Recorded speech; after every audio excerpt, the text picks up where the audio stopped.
Shading के बायस खवातीन के लिए घर में खाना बनाना भी मुश्किल है। जहां जगह जगह लुंडा बाजार लग गए हैं, लेकिन महंगाई के बायस लुंडा बाजार सख्त सर्दी में भी वीरान पड़े हैं। क्वेटा और गिरदोनवाह के इलाकों में सर्दी बढ़ने से गैस की तलब में इजाफा हो गया है। ठंडी हवाओं ने कारोबारी जिंदगी मुश्किल कर दिया है। सुजावल में सर्दी का पारा चढ़ते ही शहरियों ने गर्म कपड़े खरीदने के लिए लुंडा बाजार का रुख कर लिया है। महंगाई के सताए शहरी लुंडा बाजार से सस्ते कपड़े खरीदने में मसरूफ दिखाई दे रहे हैं। महंगाई की बात करें तो आवाम के जख्मों पर कस्साबों ने नमक छिड़क दिया। मुर्गी की कीमत में इजाफा। कराची में शहरियों को मुर्गियां खिलाने का इंकशाफ हुआ है। अल्लाह ने हमको इसलिए बनाया था कि हमने गज़वा हिंद लड़ना है। कहाँ करेंगे हम गज़वा हिंद करने के लिए हमें क्या, जहाँ लोग भूखे मर रहे और कह रहे हैं कि हम गज़वा हिंद करेंगे। 100 रुपए की मुर्दा मुर्गी ले जाएं और वहां से लोग खरीद रहे हैं। क्या करते हैं कि 100 मुर्गी जिंदा 200 मुर्गी मुर्दा लेकर जाते हैं। फिर हम तो यहाँ पे सियासतदान आपस में सियासी लड़ाई लड़ रहे हैं और फिर ये शवारमे में इस्तेमाल होती है, फिर ये बारबेक्यू में इस्तेमाल होती है, फिर ये कबाब में इस्तेमाल होती है। तो पाकिस्तान की मेजॉरिटी के हाथों से चिकन, गोश्त, मुर्गा, ये वो दुनियादारी ये सब तो बहुत पहले ही दूर हो चुका था। ये जितनी लग्जरी चीजें हैं ना, अमीरों वाली बिरयानी और वहाँ देसी घी भी पड़ रहा है बिरयानी में और यखनी, वहाँ दुनियादारी सब दूर हो गया था। पाकिस्तान में आज जो गरीबों की संख्या है वो पिछले 2.5 सालों में भयानक किस्म से मिडिल क्लास वाले जो हैं वो बिलो पॉवर्टी लाइन में आए हैं, बीपीएल बने हैं। मगर अब हालत ये हो गई है कि आटा तो चलो जहां तहां से जुगाड़ ले रहे हैं, सब्जियां भी थोड़ी बहुत जो सस्ती हैं वो ले आ रहे हैं, मगर उसके बाद करें क्या, गैस ही नहीं है। गैस सप्लाई और शहरों में इतना बुरा हाल है ना, लाहौर, कराची, इस्लामाबाद में इतना बुरा, इतनी दंदफंदी मची हुई है। क्योंकि एक तो गांव में बुरा हाल इसलिए क्योंकि लकड़ी भी महंगी कर दी है। गैस सिलेंडर वो 7-7 हज़ार 8-8 हज़ार के बिक रहे हैं पाकिस्तानी रुपए के हिसाब से। पाइपलाइन वाली गैस थोड़ी सी सस्ती पड़ती है मगर उसकी सप्लाई नहीं है। 24 घंटे जो भारत में वो गैस मिलती है ना, वहां पे मिल रही है 2 घंटे 2.5 घंटे करके, तो मिल भी नहीं रही, इतनी हालत खराब हो चुकी है। मौसम सरमा के दौरान फैसलाबाद में गैस की जो लोड शेडिंग है उसमें इजाफा कर दिया गया है। जब बिलखुसूस खाने का बनाने का टाइम होता है तो तब भी गैस दस्तयाब नहीं होती, जिसकी वजह से जो खातून खाना है, ख़वातीन हैं, उनको घर में खानादारी के हवाले से काफ़ी मुश्किलात दरपेश रहती हैं। अगर किसी ने बर वक्त दफातर में जाना है, स्कूल में जाना है या किसी भी काम जाना है तो घर में खाना दस्तयाब नहीं होता। गैर एलानिया लोड शेडिंग की वजह से, गैस की लोड शेडिंग की वजह से हम लोगों को सुबह सुबह जल्दी उठना पड़ता है और सुबह उठने के बावजूद गैस चली जाती है, जिसकी वजह से हम नाश्ता नहीं बना सकते और हमारे मदर हजरात और बच्चे जो से स्कूलों में बगैर नाश्ते के जाते हैं। इस वक्त भी मैं चाय बनाने के लिए, मेरे मेहमान आए हुए हैं और चाय बनाने के लिए खड़ी हूँ, लेकिन उनको चाय बनाने के लिए नहीं है। आज नवाबशाह में सख्त सर्दी की जो वो लहर बरकरार है। इससे मौसम में शहरी जो है वो सर्दी से बचने के लिए गर्म कपड़ों का इंतखाब करते हैं और इसी तरह नवाबशाह के लंडा बाजार का रुख करते हैं। मैं इस वक्त लंडा बाजार में मौजूद हूँ, जहाँ पे शहरी तो नज़र नहीं आ रहे, लेकिन दुकानदार जो बैठे हुए हैं वो ये रात तक रहे कि ग्राहक आएंगे और ख़रीदारी करेंगे। आज से पिछले सालों के अंदर मतलब इतना कुछ नहीं था, यकसर सूरत हाल एकदम चेंज हो गई। एक लंडा मार्केट थी कि गरीब की पहुंच में, जो गरीब आदमी एक मेहनत मजदूरी करने वाला है, जो यहाँ आके अपने बच्चों को गर्म कपड़े खरीद के दे सकता है, इतनी शदीद सर्दी में ये भी उनकी पहुंच से दूर हो चुका है। सबसे जो बड़ी वजह है वो महंगाई है, जिसकी वजह से लोग अब लंडा बाजार का भी रुख नहीं कर रहे और पूरा दिन जो है वो हम ग्राहक की राह तकते हैं कि कब ग्राहक आएगा और हम अपनी चीजें। बिल्कुल सर्दी की शदीद शुरू होते ही लोगों ने लुंडा के स्टॉल का रुख कर दिया। मैं इस वक्त सिजावल रोड पर लगे हुए लुंडा के स्टॉल पर मौजूद हूँ। यहाँ से लोग गर्म कपड़े खरीद रहे हैं। गर्म कपड़ों में जैकेट, स्वेटर, कोट, मफलर और दीगर गर्म कपड़े बड़ी मिकदार में मौजूद हैं। जी बिल्कुल, मैंने भी खरीदारी कर ली है माशाल्लाह। 2 सूट भी ले लिए, जैकेट वगैरह, टोपी भी ले लिया माशाल्लाह। अभी बच्चों के लिए लेके जाऊंगा माशाल्लाह। ये भाई साहब सस्ते दाम में दे रहे हैं माशाल्लाह। जी, महंगाई के बाद लोग सस्ते कपड़े खरीदने के लिए लुंडा के स्टॉल पर बड़ी तादाद में गर्म कपड़े खरीद रहे हैं। इनका कहना है कि लुंडा के स्टॉल पर सर्दी से बचने के लिए सस्ते और मुनासिब कीमत में कपड़े मिल रहे हैं, जो हम अपने और अपने बच्चों के लिए खरीद रहे हैं।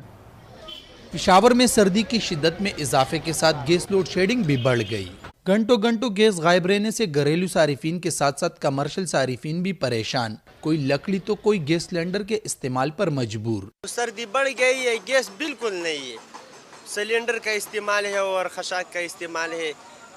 रात को गैस नहीं, दिन को गैस नहीं, कुछ भी गैस नहीं। शहरी कहते हैं गैस ना उसमें इजाफा कर दिया गया है। जब बिलखुसूस खाने का बनाने का टाइम होता है तो तब भी गैस दस्तयाब नहीं होती, जिसकी वजह से जो खातून खाना है, ख़वातीन हैं, उनको घर में खानादारी के हवाले से काफ़ी मुश्किलात दरपेश रहती हैं। अगर किसी ने बर वक्त दफातर में जाना है, स्कूल में जाना है या किसी भी काम जाना है तो घर में खाना दस्तयाब नहीं होता।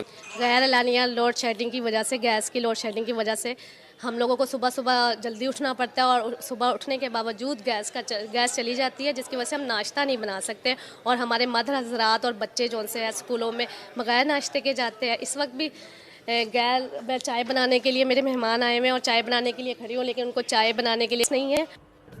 आज नवाबशाह में सख्त सर्दी की जो वो लहर बरकरार है। इससे मौसम में शहरी जो है वो सर्दी से बचने के लिए गर्म कपड़ों का इंतखाब करते हैं और इसी तरह नवाबशाह के लंडा बाजार का रुख करते हैं। मैं इस वक्त लंडा बाजार में मौजूद हूँ, जहाँ पे शहरी तो नज़र नहीं आ रहे, लेकिन दुकानदार जो बैठे हुए हैं वो ये राह तक रहे हैं कि ग्राहक आएंगे और ख़रीदारी करेंगे।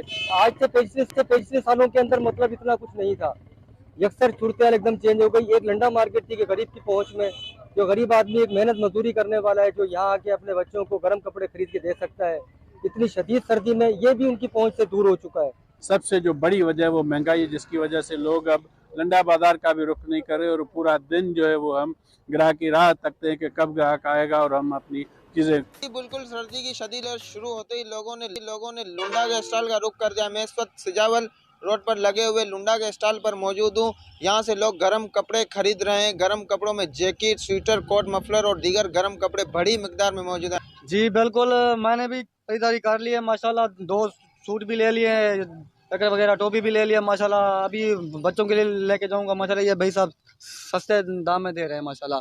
जी, महंगाई के बाद लोग सस्ते कपड़े खरीदने के लिए लुंडा के स्टॉल पर बड़ी तादाद में गर्म कपड़े खरीद रहे हैं। इनका कहना है कि लुंडा के स्टॉल पर सर्दी से बचने के लिए सस्ते और मुनासिब कीमत में कपड़े मिल रहे हैं, जो हम अपने और अपने बच्चों के लिए खरीद रहे हैं। पेशावर में सर्दी की शिद्दत में इजाफे के साथ गैस लोड शेडिंग भी बढ़ गई।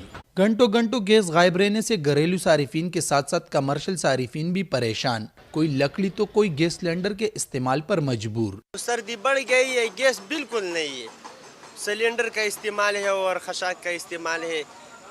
रात को गैस नहीं, दिन को गैस नहीं, कुछ भी गैस नहीं। शहरी कहते हैं गैस ना होने की वजह से नाश्ता तैयार होता है ना खाना, पर बिल हजारों रुपए के आते हैं। ड्यूटी पे जाता है सुबह फर्स्ट टाइम, और उनके वजह से गैस नहीं है, नाश्ता ना होने की वजह से सब परेशानी है। गैस होती है तो फिर बिल कम आते हैं, और जब गैस नहीं है तो हम 2000-3000 जो गैस है ही नहीं उसके बिल हम अदा कर रहे हैं। हम दुनिया की 5वीं बड़ी कौम है आबादी के लिहाज से। आपको पता है कि पहली 4 कौन सी हैं? सबसे पहले चीन है, उसके बाद भारत है, उसके बाद अमेरिका है और उसके बाद इंडोनेशिया है। हम 4, ये चारों मिलके, पांचों मिलके, 5वीं जो फर्स्ट 5 बड़ी कौमें हैं, ये दुनिया की 45% आबादी GDP में हिस्सा डालती हैं। उसमें हमारा हिस्सा कितना है? 0.4। हम बिल्कुल इतने भोले नहीं हैं कि हमें इंडिया की और चाइना की इकोनॉमी का खतरा महसूस ना हो।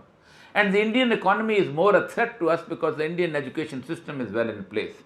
भारत की मईशत से हमें ज़्यादा खतरा है क्योंकि भारत का जो तालीमी निज़ाम है वो बहुत बेहतर हो चुका हुआ है। 2015 से लेके अब तक पाकिस्तान में $62 बिलियन की सरमायाकारी हुई है, और नतीजा क्या निकला है?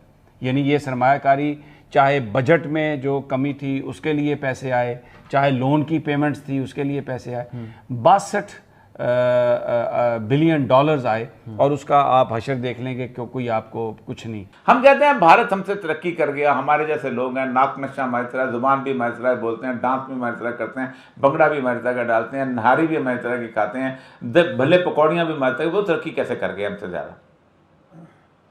पहला वज़ीर आज़म कौन था? जवाहरलाल नेहरू। और आखिरी कौन है? नरेंद्र मोदी। नरेंद्र मोदी से लेकर जवाहरलाल नेहरू तक किसी एक वजीर आजम का, किसी एक वजीर का एक मरला जमीन भी इंडिया से बाहर नहीं। एक मरला किसी जर्नैल की बाहर नहीं है। किसी एक्स ब्यूरोक्रेट की बाहर नहीं है बड़े की, और टिफिन लेके उतरा था वो मेरे साथ, और उसी टिफिन को उसने खोल के मुझे खाना खिलाया था। जिस डिप्टी कमिश्नर से मैं मिला औरंगाबाद में, बाकी उसके दफ्तर में आज भी एयर कंडीशन नहीं था, उसका पंखा चल रहा था, वो जो बड़ा वाला, वो अंग्रेज के जमाने में 3 पर वाला बड़ा लगाया हुआ था, और वो पुरानी विली जीप के अंदर आया था। उनके कोर कमांडर्स के घर जो थे वो फ्लैट्स में थे। हालत यह है कि 125 अरब डॉलर हम पर कर्जा है ब्रादर ममालिक से चीन का। ये हमारी अचीवमेंट है, हम तालियां बजाते हैं, हम उस पर रब का शुक्र अदा करते हैं। लानत है सूद के कर्जे के ऊपर और सूद के कर्जे के अंदर जिंदगी गुजारने वालों का। हमें मजीद लोन चाहिए। हमें अगले 3 साल में IMF समेत दीगर ममालिक से जो हमने कर्जा लिया हुआ है वो वापस करना है। वो कर्जा कितना है? 80 अरब डॉलर्स का। ये पैसे कहां से आएंगे? ये पैसे ऐसे आएंगे कि मुल्क के मुख्तलिफ एसेट्स को आप सेल कर दें।